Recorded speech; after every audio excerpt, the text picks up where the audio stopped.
Hey guys, it's me, Miss Norris, and today I'd like to share a fun read aloud with you of the story No Roses for Harry.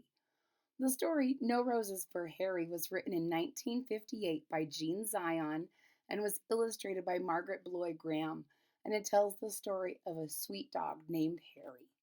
If you're ready to hear the story, I'm ready to share it with you. Here we go. No Roses for Harry.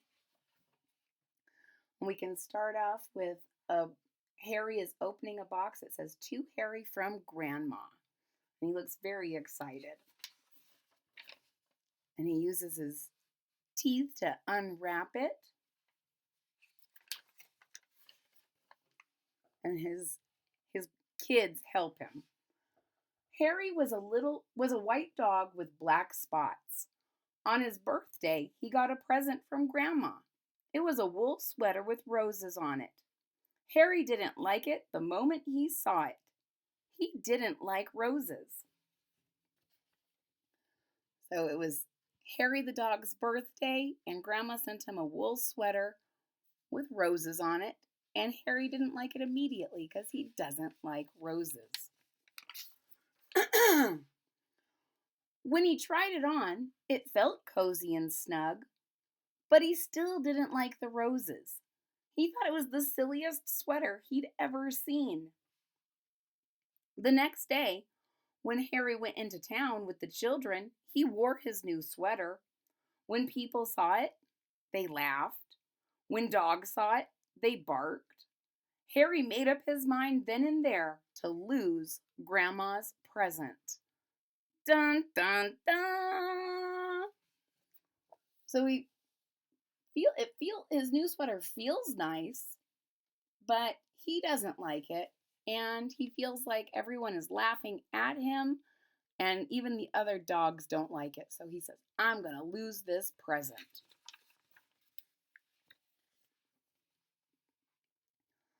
When they went into a big store to shop, the children took off his sweater and let him carry it. This is just what Harry wanted. First, he tried to lose it in the pet department. They took it off so that he could be more comfortable inside. And he took it to the pet department and left it on the table. Done, right? Goodbye, Grandma's present. But a man found it and gave it back. Then he tried to lose it in the grocery department. So in the pet department, someone ran after him. In the grocery department, he tried to hide it on the bottom shelf. But a lady found it and gave it back. He tried to lose it in the flower department. He put it in a pot with other roses. But a little boy found it and gave it back. The children didn't let Harry carry it anymore. They made him wear it. And as they started home, Harry was beginning to think he would never lose it. So he tried to leave it in lots of places in the store, but everyone was very helpful. The kids are starting to get a little upset with Harry for losing his sweater, and they make him wear it. You can see Harry is very disappointed. His kids look a little mad. And now he doesn't know how he's going to lose his sweater. When he got home, his friends were waiting to play with him. But Harry didn't feel like playing, so they left him alone. As he sat wondering what to do, Harry noticed a loose stitch in his sweater. He pulled at the wool. Just a little at first, then a bit more, and a little bit more. Harry didn't know it, but a bird was watching. So Harry is feeling sad with his sweater on, and his friends ask if he wants to play, and he doesn't feel like it. And then he starts picking at the string on his sweater, and it's starting to come apart. And he does it just a little, then a little bit more, then a little bit more. And in the meantime, this bird is watching him. In a minute, Harry had pulled out quite a long piece of wool. The end of it lay on the grass behind him. Suddenly, a bird flew down. Quick as a flash, she took the end of the wool in her beak and flew away with it. It all happened before Harry could even blink. So he's pulled a big string out of his sweater and he's looking happier. And this bird comes down and grabs that string and she's flying away with it. Looks like something nice to help build her nest. The sweater began to disappear right before Harry's eyes. First, one leg, then the neck, then the other leg, then the back, and finally, the whole thing was just one long, long piece of wool flying off into the sky. The sweater was gone. Harry could hardly believe it. He barked and jumped with joy. Then he ran out of the yard. So that bird is pulling the string and it's unraveling the sweater. First the arm, then the neck, then the other arm. And then finally nothing was left, just a big string of wool in the sky. And Harry ran after him, barking happily. No more sweater. He ran down the street barking thank you to the bird over and over again. The bird and wool were just a tiny speck in the sky, but Harry kept following them. So Harry is running after that bird. It's way up here to say thank you. And he kept following them until he could barely see them anymore. He came home thirsty and tired and was having a drink in the kitchen when the children ran in.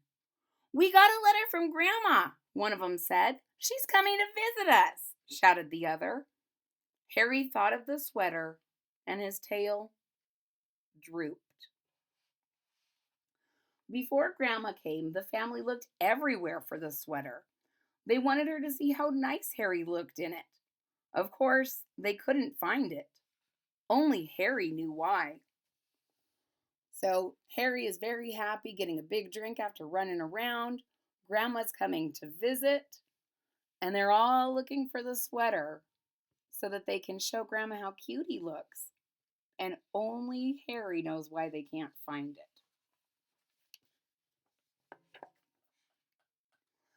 When Grandma arrived, Harry ran to her with his leash. Then he sat up and begged. "All right, Harry," said Grandma. "After I've had my lunch and a nap, we'll go for a walk." That afternoon, Harry and Grandma and the children started off on their walk. Harry barked happily and pulled toward the park. So Grandma's here. Harry's very excited to see her. He's begging her to go for a walk, and I need to have some lunch and a nap. And then they set off on their walk, and Harry is pulling them towards the park. When they got to the park, Harry pulled harder. The children let him off his leash, and he ran on ahead. He seemed to be looking for something. All at once, he stopped under a big tree. He looked up and began to bark and wag his tail. Grandma and the children came running. So Harry was so excited, they finally let him off his leash, and he ran like he was looking for something. And it seems as though he was, and he stopped at this tree and is barking. And Grandma and the kids are coming to see what's going on. They got to the tree and looked up too. Suddenly one of the children said, "I see a nest." "It's made of wool," said the other. "And it has roses, just like Harry's sweater," they shouted together. "It is Harry's sweater," exclaimed Grandma. Just then a bird looked out of the nest. "Look, Grandma, look," shouted the children. "Harry gave his sweater to a bird." "I wonder how he did that," said Grandma. The bird sang and Harry wagged his tail even harder. So up top, we can see that the bird has used that string and made a nest out of wool with roses on it. And the kids are excited because they've solved the mystery. Where was Harry's sweater? And they are happy because their dog was so nice to help a bird. But Grandma's thinking, well, how did that happen? At Christmas, Harry got a present from Grandma. It was a new sweater. Harry liked this one very much.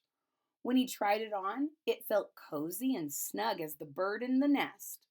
But best of all, it was white with black spots, just like Harry. The end. Ladies and gentlemen, I hope you really enjoyed the story of No Roses for Harry. If you did, please hit that thumbs up button at the bottom of the page. If you're already a subscriber, thank you so much for your support. It really means a lot to me. If you're not a subscriber yet, please click that subscribe button down at the bottom of the page. And don't forget to click the bell so that you're notified when there's new content. I hope to see you all again real soon. Bye-bye.